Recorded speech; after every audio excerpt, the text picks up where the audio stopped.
नमस्कार। आपका अखबार के इस अंक में स्वागत है। मैं हूं प्रदीप सिंह। उत्तर प्रदेश में भारतीय जनता पार्टी क्या कास्ट सेंसस या अति पिछड़ों की राजनीति का जो दबाव है उसको महसूस कर रही है। ये समझने के लिए थोड़ा सा ध्यान देना पड़ेगा। जो दो नए जमूरे, मैं उनको जमूरे कहता हूं, ये राजनीति के रेडियो टैक्सी सर्विस हैं जो इनको भाड़ा देकर बुला ले उसके साथ चले जाते हैं। ये दो नाम हैं, ओम प्रकाश राजभर और दारा सिंह चौहान। भारतीय जनता पार्टी इनको 2017 में मंत्री बना चुकी है। मंत्री बनाया, ओम प्रकाश राजभर की पार्टी से समझौता किया, सीटें दी।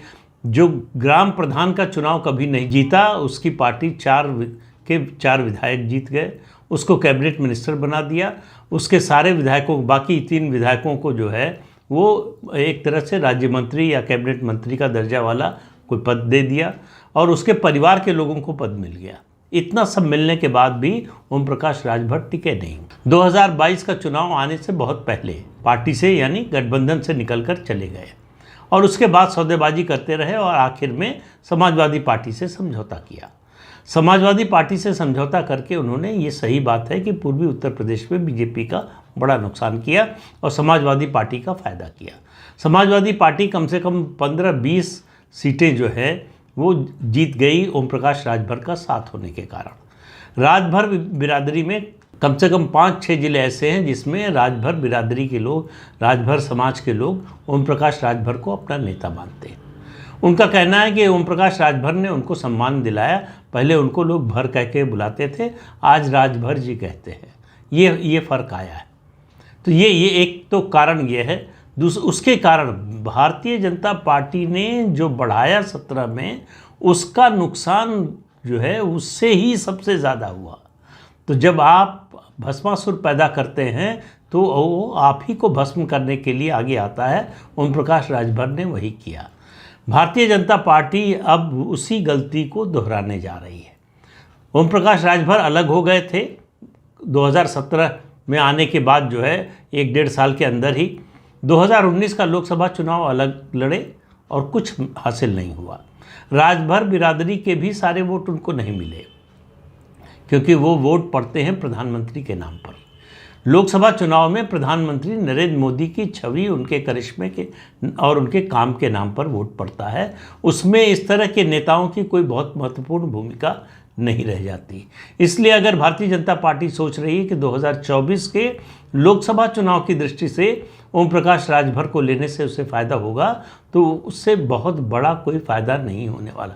उससे फ़ायदा इतना ही होगा कि भाजपा के जो उम्मीदवार हैं उनकी विक्ट्री का मार्जिन बढ़ जाएगा।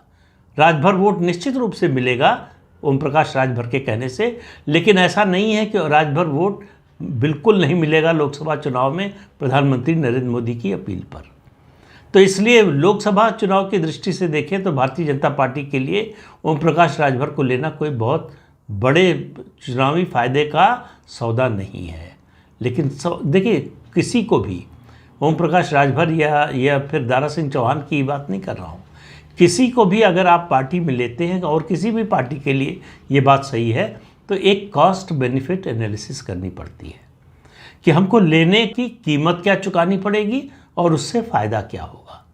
अब आप देखिए, कीमत इन दोनों को लेने से, ये दोनों जो है मंत्री बनने वाले हैं।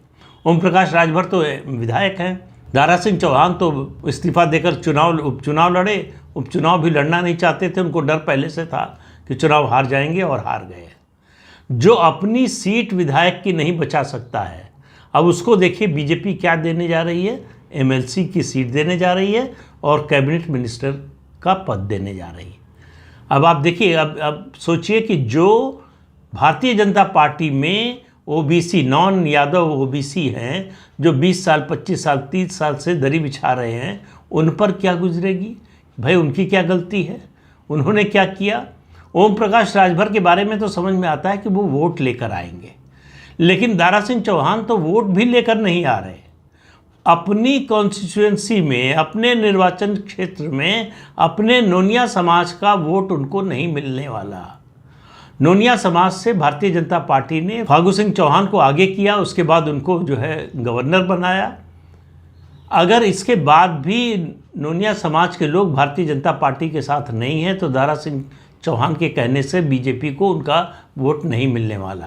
तो दारा सिंह चौहान अगर आप अकाउंटिंग की भाषा में बात करें तो दारा सिंह चौहान लायबिलिटी है, ओम प्रकाश राजभर एसेट है सीमित मामले में।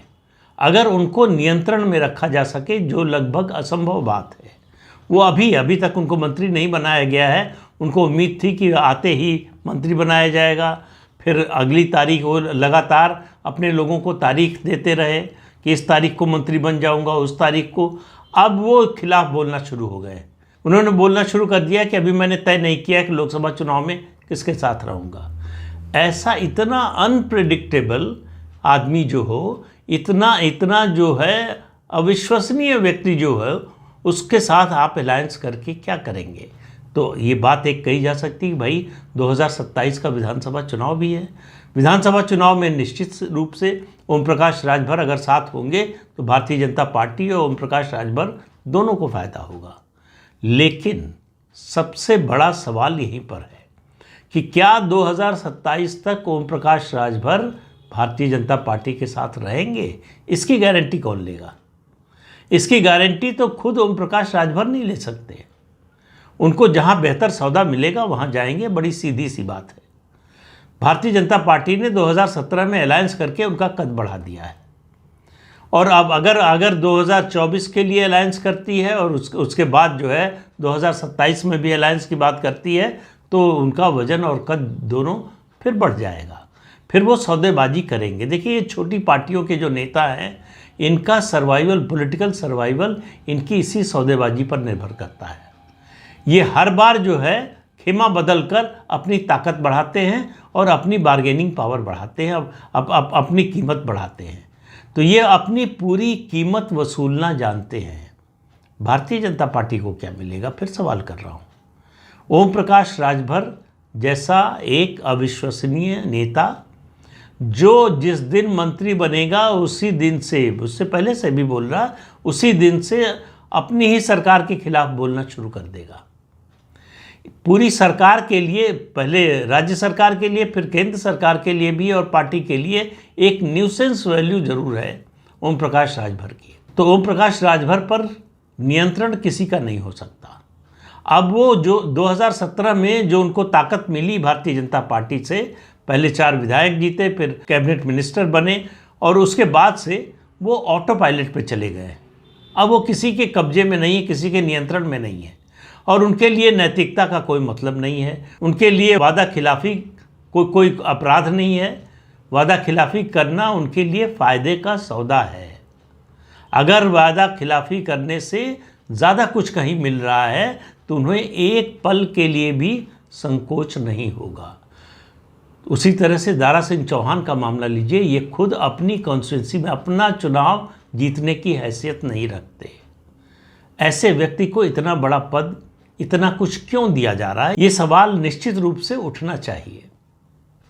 और पार्टी में जो ओबीसी वर्ग के लोग हैं, अति पिछड़ा वर्ग के लोग हैं, उनके बीच में सबसे ज़्यादा उठेगा कि भाई पार्टी के लिए हमारी वफादारी का कोई अर्थ है कि नहीं, कि बाहर से आने वालों को सब कुछ मिल जाएगा।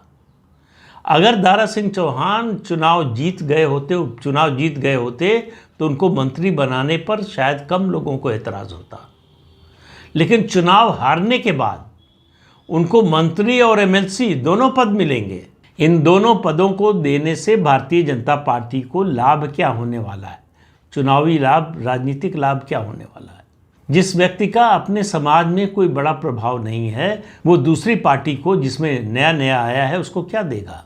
और दारा सिंह चौहान और ओम प्रकाश राजभर के विश्वासघात की कहानी कोई बहुत ज़्यादा पुरानी नहीं है। ये सब 2017 से 22 के बीच में घटी हुई घटनाएं हैं। उससे भी पार्टी क्या कोई सबक लेने को तैयार नहीं है। ये सही है कि सैद्धांतिक राजनीति अपनी जगह पर है, व्यवहारिक राजनीति अपनी जगह पर है। व्यवहारिक राजनीति का तकाजा होता है कि अगर आपको किसी को लेने से, जो आपका विरोध कर चुका हो, जो आपको धोखा दे चुका हो, उसको भी लेने से अगर राजनीतिक फ़ायदा हो रहा हो तो उसको एक बार पिछली बातों को भूल जाना चाहिए। लेकिन पिछली बातों को भूलकर आपको अगर कुछ मिल रहा हो, ये सबसे बड़ा प्रश्न है कि मिल क्या रहा है। मैंने दारा सिंह चौहान के बारे में बताया कि दारा सिंह चौहान को लेकर केवल एक लायबिलिटी क्रिएट कर रही है भारतीय जनता पार्टी। ओम प्रकाश राजभर ऐसे व्यक्ति हैं जिनके बारे में निश्चित रूप से या विश्वासपूर्वक कोई कुछ नहीं कह सकता। कब वो सरकार के खिलाफ बोलने लगेंगे, कब वो पार्टी के खिलाफ बोलने लगेंगे, कब वो पार्टी के शीर्ष नेतृत्व के खिलाफ बोलने लगेंगे, और कब वो छोड़कर चले जाएंगे, कब वो दूसरी जगह सौदेबाजी करने लगेंगे, इसके बारे में भी कुछ नहीं कहा जा सकता। तो ओम प्रकाश राजभर अभी जो कुछ कर रहे हैं, वो भारतीय जनता पार्टी के साथ आ रहे हैं। भारतीय जनता पार्टी में बहुत से लोगों को लग रहा है कि वो बहुत बड़ा एसेट है, फ़ायदा होगा उससे। जो 2022 के चुनाव में नुकसान हुआ उसकी भरपाई हो जाएगी, उसके अलावा फ़ायदा होगा। उनको ये बात शायद अभी समझ में नहीं आ रही है कि ओम प्रकाश राजभर अपनी कीमत बढ़ा रहे हैं, और कीमत बढ़ाने के बाद अगर उनको कोई दूसरा सौदा मिला, इससे ज़्यादा फ़ायदे का सौदा मिला, तो वो उधर चले जाएंगे। वो समाजवादी पार्टी के साथ फिर नहीं चले जाएंगे, इसकी कोई गारंटी नहीं है। और ओम प्रकाश राजभर के लिए बीजेपी की विचारधारा से कोई उनका लगाव नहीं है दूर दूर तक। उनको बीजेपी की किसी नेता से कोई लगाव नहीं है। उनको सिर्फ और सिर्फ अपने सौदे से मतलब है कि कहाँ ज़्यादा मिल रहा है। जहाँ ज़्यादा मिल रहा है वहाँ ओम प्रकाश राजभर होंगे। और दारा सिंह चौहान को जो लोग असट मानते हैं, मेरा मानना है कि उनको एक दिन पछताना पड़ेगा और ज़्यादा समय नहीं लगेगा। अगर इस बाई इलेक्शन के नतीजे से भी बात समझ में नहीं आई है, तो फिर कुछ कहने सुनने का मतलब नहीं है। दारा सिंह चौहान को किसी भी हालत में न मंत्री बनाया जाना चाहिए, न एमएलसी बनाया जाना चाहिए। उनसे कहना चाहिए कि आप इंतज़ार कीजिए चुनाव लड़ने का, जैसे पार्टी में दूसरे नेता करते हैं। बाई इलेक्शन हारने के बाद या एक चुनाव हारने के बाद दूसरे चुनाव तक इंतज़ार करते हैं। या तो फिर कह रहा हूँ कि नेता ऐसा हो जो बड़े जनाधार वाला हो, जो भले ही हो सकता है किन्हीं कारणों से चुनाव या उपचुनाव कोई हार जाए, लेकिन वो वोट लाने की क्षमता रखता हो, वोट दिलाने की क्षमता रखता हो, आपकी पार्टी के दूसरे उम्मीदवारों को वोट दिला सकता हो, तब तो उसको लाने का फ़ायदा है। लेकिन दारा सिंह चौहान जैसे नेता किसी के काम के नहीं हैं। वो सिर्फ और सिर्फ मौके का फ़ायदा उठा रहे हैं। भाजपा के नेताओं की उनके बारे में जानकारी के अभाव का फ़ायदा उठा रहे हैं। लेकिन कोई आश्चर्य नहीं है, इन 5 राज्यों के विधानसभा चुनाव के बाद 3 दिसंबर को नतीजे आएंगे। उसके बाद आपको हो सकता है ये दोनों महानुभाव उत्तर प्रदेश मंत्रिमंडल के में कैबिनेट मिनिस्टर के रूप में विराजमान दिखे, तो कोई आश्चर्य नहीं है। तो राजनीति है, ऐसे ही चलती है। यहाँ तथ्य नहीं चलते, यहाँ ज़मीनी हकीकत नहीं चलते, यहाँ कुछ लोगों का परसेप्शन चलता है कि किसके बारे में वो क्या सोचते हैं, और उसी से तय होता है। और दारा सिंह चौहान के बारे में ये परसेप्शन बनाने में भारतीय जनता पार्टी के एक सांसद और एक समय जो है उत्तर प्रदेश के प्रभारी रहे नेता का बड़ा योगदान है। तो इस अंक में इतना ही। अगले अंक में फिर मिलेंगे किसी नए मुद्दे के साथ। तब तक के लिए अनुमति दीजिए।